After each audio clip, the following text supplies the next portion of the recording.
জয় মা বিপদ তারিণী জয়।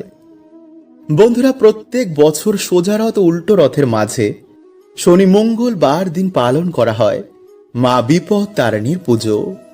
মানা হয় এই পুজোর মাধ্যমে মা পরিবার ও সন্তানকে সকল বিপদ থেকে রক্ষা করেন।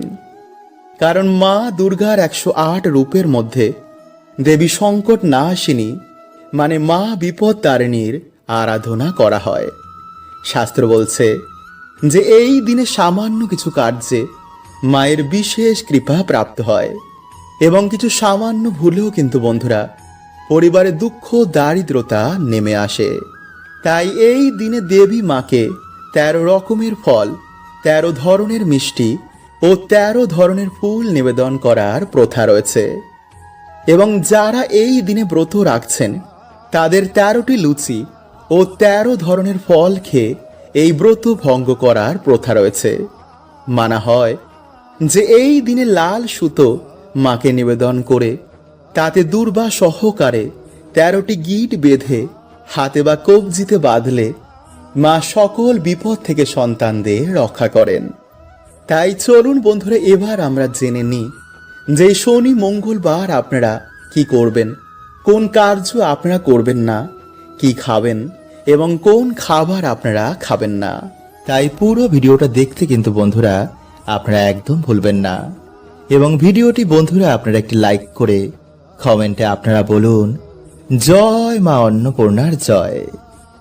নাম্বার 1, বন্ধুরা এই দিনে সকালে ঘুম থেকে উঠে বিছানা বসে মা অন্নপূর্ণাকে স্মরণ করে মাকে প্রণাম করে তাকে ধন্যবাদ দিয়ে দিনটি শুরু করুন এবং মাকে বলুন যে মা, তুমি সারা বছর তোমার এই সন্তানের বাড়িতে এইভাবেই কৃপা করো, যেন সারা বছর আমাদের বাড়িতে কখনো অর্থ, অন্ন এবং বস্ত্রের অভাব না হয়। সারা বছর যেন আমাদের বাড়িতে সুখ শান্তি বিরাজ করে। নাম্বার 2, বন্ধুরা এই দিনে আপনারা বাড়িতে সকালে বা সন্ধেবেলায় মায়ের পুজো অর্চনা করতে কিন্তু একদম ভুলবেন না। কিছু না হলেও সামান্য ফুল ফল দিয়েও কিন্তু আপনারা মাকে ভোগ দিয়ে মায়ের পুজো অর্চনা করুন। যদি দেবী মায়ের মূর্তি আপনার না পান তো মা লক্ষ্মী, মা পার্বতী, মা দুর্গার যে কোনো মূর্তি নিয়ে আপনারা ভক্তি ভরে মা অন্নপূর্ণাকে স্মরণ করে মাকে শ্রদ্ধা দিয়ে মায়ের আশীর্বাদ নিন। এছাড়া বন্ধুরা এই দিন একটি লাল জবা ফুলের মধ্যে কিছুটা লাল চন্দন লাগিয়ে মা দুর্গা, মা কালী বা মা অন্নপূর্ণার যে কোনো মন্দিরে গিয়ে এটি দান করে নিজের মনের ইচ্ছা বললে মা অবশ্যই শোনেন। তাই কার্যটি কিন্তু বন্ধুরা আপনারা কালকের দিনে একদম করতে ভুলবেন না। নাম্বার 3, বন্ধুরা এই দিনে আপনারা কোনো রকমের আমিষ, মদ্যপান, নেশাভান, পেঁয়াজ রসুন কিন্তু একদম খাবেন না। পারলে এই দিনে আপনারা মা অন্নপূর্ণাকে ভোগ দিয়ে সেই প্রসাদ আপনারা বাড়িতে সকলে গ্রহণ করুন। এই দিনে মায়ের নামে সামান্য পায়েস রান্না করে মাকে ভোগ দিলে মা অত্যন্তই প্রসন্ন হন।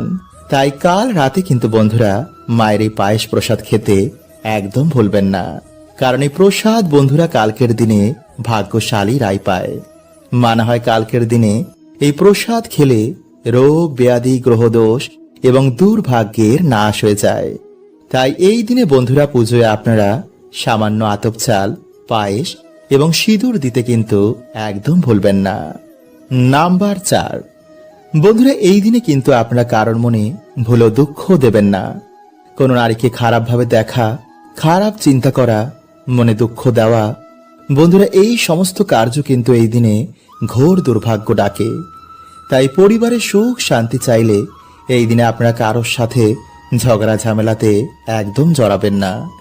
সবাই মিলে এই দিনে আপনারা মিলেমিশে মায়ের পুজো এবং আরাধনা করুন।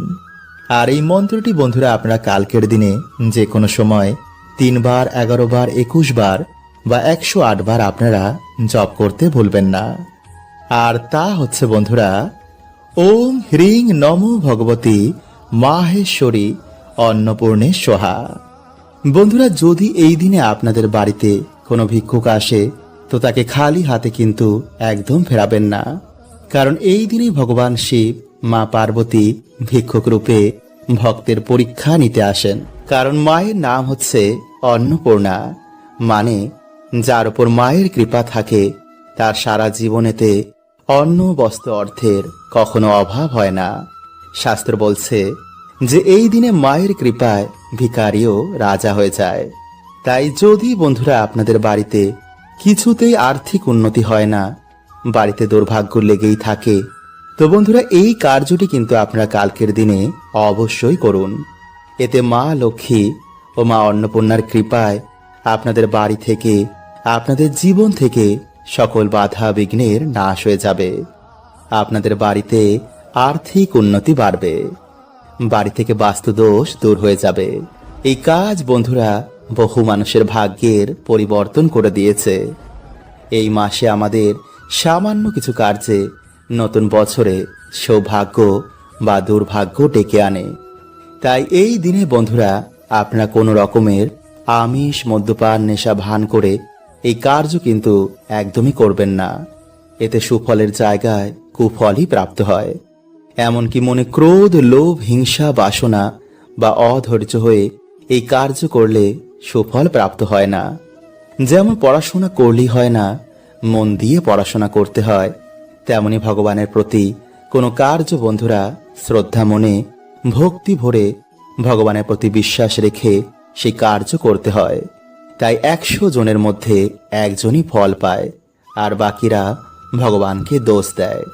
তাই আপনার কর্ম, আপনার ভক্তি নির্ধারণ করবে যে ভগবান আপনার প্রার্থনা কত তাড়াতাড়ি শুনবেন। তাই কার্যটি বন্ধুরা আপনারা কোনো কার্য হিসাবে নয়, ভগবানের সেবা হিসাবে আপনারা কার্যটি করবেন। এতে তাড়াতাড়ি ভগবান প্রসন্ন হয়ে ভক্তের মনোবাসনা তিনি পূর্ণ করে দেন। তাই চলুন বন্ধুরা এবার আমরা জেনে নিই যে বাড়িতে শ্রী বৃদ্ধি করতে, বাড়িতে মায়ের কৃপা প্রাপ্ত করতে, বাড়ি থেকে বাস্তুদোষ দূর করতে, মা লক্ষ্মীর কৃপায় বাড়িতে আর্থিক উন্নতি করতে আপনারা কালকের দিনে কোন কার্যটি করবেন। নাম্বার 1, প্রথমে বন্ধুরা আপনাদের বাড়িতে তামা বা পিতলের ঘটিতে আপনারা কিছুটা চাল ভরে আপনাদের ঠাকুর ঘরে মা লক্ষ্মীর সামনে তা রেখে দেবেন। কারণ বন্ধুরা ঋষি গর্গ বলেছেন, যেই বাড়িতে মা লক্ষ্মীর সামনে এই সামান্য জিনিসটি থাকে সেই বাড়িতে কখনো কোনো অর্থের অভাব হয় না। তাই বন্ধুরা কালকে যখন আপনারা এই কার্যটি করবেন তার আগে ভালো করে নিজের হাত পা ধুয়ে পরিষ্কার জামা কাপড় পরে বাড়িতে সন্ধ্যা আরতি দিয়ে মা লক্ষ্মীর সামনে বসে মা লক্ষ্মীর পুজো অর্চনা করার পর উলু দিয়ে শঙ্খ বাজিয়ে সেই ঘটে একটি স্বস্তিক চিহ্ন অঙ্কন করে তাতে চাল ভরে তা মা লক্ষ্মীর সামনে স্থাপন করবেন। এরপরে আপনারা এই মন্ত্রটি 3 বার পাঠ করবেন, আর তা হলো ওম শ্রী লক্ষ্মী মহালক্ষ্মী মহালক্ষ্মী ইহি এহি সর্ব সৌভাগ্যম দেহি মে সোহা। নাম্বার 2, বন্ধুরা কালকের দিনে আপনারা যখন মায়ের পুজো অর্চনা করবেন তখন আপনারা মায়ের পায়ের সামনে 21টি চাল রাখবেন। আপনাদের যা মনোবাসনা রয়েছে, যা দুঃখ কষ্ট রয়েছে তা মাকে বলুন। এরপর আপনারা সেই চালগুলো তুলে একটি হলুদ কাপড়ের মধ্যে বেঁধে আপনাদের মানি ব্যাগ বা কোনো সিন্ধুকের মধ্যে তাকে স্থাপন করুন। কিন্তু বন্ধুরা এই মন্ত্রটি কিন্তু পাঠ করতে একদমই ভুলবেন না। এতে মায়ের কৃপায় আপনারা যখনই কোনো শুভ কার্যে যাবেন, যেমন ইন্টারভিউ দিতে বা ব্যবসা করতে বা চাকরি করতে, তখন আপনারা সেই কাজেতে সফলতা প্রাপ্ত করবেন। বন্ধুরা আজকের এই ভিডিওতে আমি যে টোটকাগুলো আপনাদের জানাবো তার মধ্যে যে কোনো একটি টোটকা যদি আপনারা কালকের দিনে করতে পারেন, তো বন্ধুরা দেখবেন আপনারা শনি মহারাজের কৃপায় আপনাদের জীবন থেকে সকল বাধা বিপত্তির কেমন নাশ হয়েছে। আসলে বন্ধুরা যদি আমাদের জীবনে শনিদেবের সাড়ে সাথী বা বক্র দৃষ্টি চলে, তো সেই মানুষটিকে বন্ধুরা বিভিন্ন রকমের সমস্যার সম্মুখীন হতে হয়। তাই বন্ধুরা আজকের এই ভিডিওতে আমরা জানবো যে সমস্যা থেকে আপনারা কিভাবে বাইরে বেরোবেন এবং কোন লক্ষণগুলো দেখে আপনারা বুঝবেন যে আপনাদের ওপর শনিদেবের সাড়ে সাথী বা বক্র দৃষ্টি চলছে কিনা। তাই অবশ্যই কিন্তু বন্ধুরা ভিডিওটি পুরো দেখতে একদমই ভুলবেন না। তার আগে বন্ধুরা ভিডিওটি একটি লাইক করে কমেন্টে হর হর মহাদেব ও জয় শ্রীকৃষ্ণ অবশ্যই লিখুন এবং সাথে আপনারা একবার লিখুন জয় শনিদেব। নাম্বার 1, বন্ধুরা কর্মজীবনে আপনি বারে বারে কঠিন পরিস্থিতির শিকার হচ্ছেন। যদি বন্ধুরা আমাদের জীবনে শনিদেবের বক্র দৃষ্টি এসে পড়ে, তো বন্ধুরা হওয়া কাজও আমাদের বিভিন্ন কারণে ভেঙে যায়। হঠাৎ করে আমাদের কর্মজীবনে ধস লাগে, চারিদিক থেকে আমরা দেনার দায়ে ডুবে যাই। সবার কাছে হঠাৎই যেন আমরা খারাপ হয়ে যাই। হঠাৎ করে আমাদের চাকরি চলে যায়, ব্যবসাতে কিছুতেই আমাদের উন্নতি হয় না, বাড়িতে ঝগড়া ঝামেলা অশান্তি রোগ ব্যাধি এগুলো ঘিরেই থাকে। আর বন্ধুরা এই সব কিছু হয় শনিদেবের 7.5 জন্য। নাম্বার 2, ধীরে ধীরে আমাদের শরীর থেকে আকর্ষণ মানে উজ্জ্বলতা কমে যাচ্ছে। মানে বন্ধুরা এখানে কিন্তু আমি কোনো কালো বা ফর্সার কথা বলছি না। দেখবেন বন্ধুরা যার উপর দেব কৃপা হয়, সে কালো হোক বা ফর্সা, তাকে দেখেই মানুষ তার কথায় আকর্ষিত হয়ে যায়। কিন্তু যার উপর দেব কৃপা থাকে না, তার অরা ধীরে ধীরে কালো হয়ে যায়। ফলে তাকে দেখে মনে হয় বন্ধুরা সে যেন অসুস্থ। আর এগুলি বন্ধুরা আমাদের কিছু ভুলের জন্য হয়, যা আমি একটি আলাদা ভিডিওতে আপনাদের জানিয়ে দেব। তাই চলুন বন্ধুরা এবার আমরা জেনে নিই যে সমস্যা থেকে আপনারা কিভাবে বেরোবেন। নাম্বার 1, প্রতিদিন হনুমান চল্লিশা পাঠ করলে বা মঙ্গলবার দিন কোনো হনুমানজির মন্দিরে গিয়ে হনুমানজির পুজো অর্চনা করলে বা বাড়িতেই হনুমানজির নামে একটি প্রদীপ জ্বালালেও বন্ধুরা শনিদেব আমাদের ওপর থেকে তার বক্রদৃষ্টি সরিয়ে নেন। কারণ শনিদেব হনুমানজিকে নিজে বলেছেন যে তিনি তার ভক্তদের ওপর কখনো বক্রদৃষ্টি দেবেন না। নাম্বার 2, শনিবার দিন কোনো শনি মন্দিরে গিয়ে সামান্য সর্ষের তেলের একটি প্রদীপ জ্বালালেও এবং ভগবানের প্রিয় প্রসাদ যেমন সাদা বাতাসা ও সাদা যে কোনো সুগন্ধি ফুল দিয়ে ভগবানের পুজো অর্চনা দিলেও শনিদেব খুবই প্রসন্ন হন।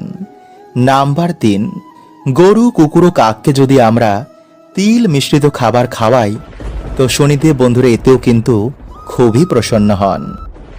বন্ধুরা আজ রাতে আপনারা কিছুটা কালো তিল, 9টি অরহরের ডাল এবং 9টি লবঙ্গ কালো কাপড়ে বেঁধে আপনাদের মাথার ওপর থেকে অ্যান্টি ক্লকওয়াইজ 7 বার ঘোরাবেন এবং ঘোরানোর সময় বন্ধুরা ওম শাম শনিশ্বরায় নমঃ এই মন্ত্র আপনারা 7 বার পাঠ করবেন এবং তারপর সেই জিনিসটি আপনারা আপনাদের বালিশের তলায় রেখে রাতে ঘুমাবেন এবং পরের দিন আপনারা বাড়ির আশেপাশে যে কোনো একটি অশ্বত্থ গাছের তলায় এগুলি রেখে আসবেন এবং অশ্বত্থ গাছকে আপনারা আপনাদের মনের বাসনা এবং যে দুঃখ দরিদ্রতায় আপনারা আছেন তা অশ্বত্থ গাছকে বলবেন। দেখবেন বন্ধুরা সেই রাতেই হয়তো আপনাদের স্বপ্নে শনি মহারাজ আসবেন। তাই চলুন বন্ধুরা এবার আমরা জানি যে শনিবার কি কি খাওয়া উচিত এবং কোন খাবার এই দিনে খেতে নেই। বন্ধুরা শনিবার দিন মুগ ডাল, পনির, লাউ, উড়দ ডালের খিচুড়ি এবং কালো তিল খাওয়া অত্যন্তই শুভ। কিন্তু এই দিনে বন্ধুরা কালো তিল এবং লবণ বাড়িতে ক্রয় করে আনা মোটেও শুভ নয়। এবং যে শনিবার আপনারা শনিদেব পুজো আরাধনা করবেন, পারলে সেই দিন অবশ্যই নিরামিষ আহার গ্রহণ করুন এবং সর্ষের তেলের বদলে আপনারা এই দিনে পারলে সাদা তেলে রান্না করুন। এছাড়া এই দিনে আপনারা বেশি করে তেল মশলাযুক্ত খাবার খাবেন না, আমিষ খাবেন না, পেঁয়াজ রসুন এবং পোড়া জাতীয় খাবার থেকে আপনারা এই দিনে দূরে থাকুন। এছাড়া মসুরির ডাল না খেয়ে ভিডিওতে বলাই সামান্য কার্যের মাধ্যমে যে কোনো শনিবার আপনারা বাবার আশীর্বাদ নিন এবং ভক্তি মনে আপনারা বাড়িতে হরে কৃষ্ণ মহামন্ত্র, মহামৃত্যুঞ্জয় মন্ত্র এবং হনুমান চল্লিশা আপনারা পাঠ করুন। এছাড়া শনিবার দিন লোহার জিনিস দান করা, অন্ন বস্ত্র দান করা বা কোনো পশু পাখির সেবা করায় শনিদেব অত্যন্তই প্রসন্ন হন। তাই বড় শনিবার বন্ধুরা আপনারা এই সামান্য কার্যগুলো করতে একদম ভুলবেন না। হরে কৃষ্ণা, ওম নমঃ শিবায়।